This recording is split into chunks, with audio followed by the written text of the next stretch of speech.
چند فایده خودرضایی، یعنی جوانهایی که با دستی خود را حرام میکنند. پیش از نوار را آغاز کردن از همه زنها، اپاجان و خواهرجان خواهش کرده می شود که این نوار مربوط زنها نیست. خوب می شود که ویدیو را در همینجا قطع کنید، بگذرانید برود.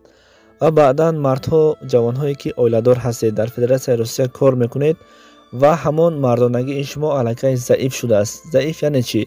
خنکی سردی زدگی هست. برای این بهر شما بهترین داروهای گیاهی را پیشکش میکنیم. مرحمت. مردانی که از ضعیف بودن مردانگی خود اذیت میکشند و میخواهند که زودتر از این بیماری خلاص شوند، پس مشکلی همه مردها حل شد. ایکومینیا پاستا برای بیماری پروستات، برای خون گرفتگی و مردانگی را بقوت کردن. سمی اوون برای بزبالشوی و فربه شوی از 10 تا 15 ویس. فدزار کسانی که میخوان خودشان را خراب کردن از 10 تا 15 روز. مز برای ساعت همخوابگی را دراز کردن از 20 تا 45 دقیقه.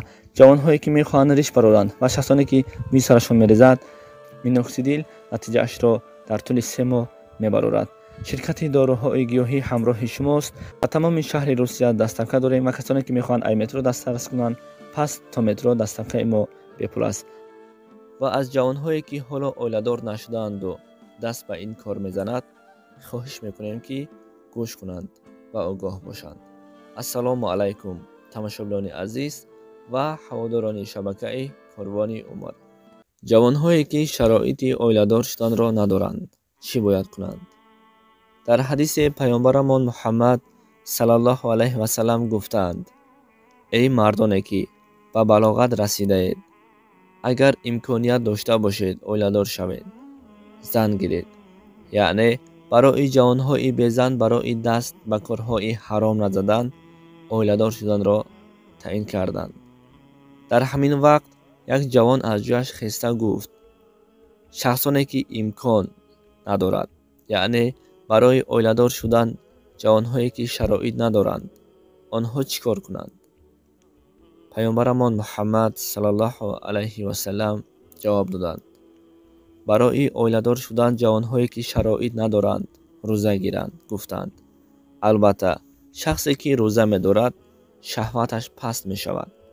اگر شخصی از بامداد تا شام چیزی نخورد، به فکر او زنا یا چیزهای فحش نمی آید. این در طبیعت هم تصدیق کرده شده است. باز پیامبرمان در حدیث چنین گفتند: پیش از قیامت زنا زیاد می شود. آدمان در قد کوچه ها زنا می کنند، مثل که حیوان ها به یکدیگر می پرند. در نتیجه کسلی ها پیدا می شود که شفا یافته نمی شود.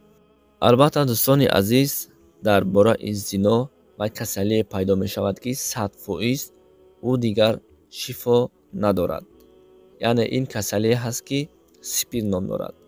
هر یک زن و مرد به این کار دست می زند، یعنی همین کسلی سپید را بهر خود می کند، در جسم خود جا می گرداند، البته او دیگر چاره از این درد خلاص شدن را ندارد.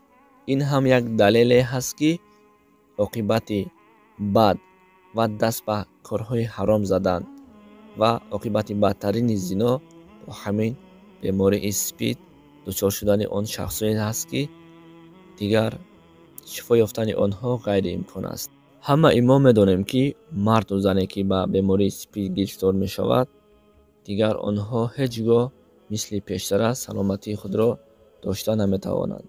فراموش نکنید جوانهایی که جوان هستید، اولادار نشده اید و زیاد خودرضایی میکنید، این عاقبت بدی دارد که هنگامی که شما زیاد این کار را کردن، همان رنگ های مردانگی الکی سوست می شود و شما زیاد با بعد اولادار شدن با زن خود دیگر علاقه جنسی کرده نمی توانید. سبب همین است که الکی شما از جوانی با این کار دست دادید و همان رنگ ها را پهن کردید و علاقه جنسی کردن دور و دراز نمی شود.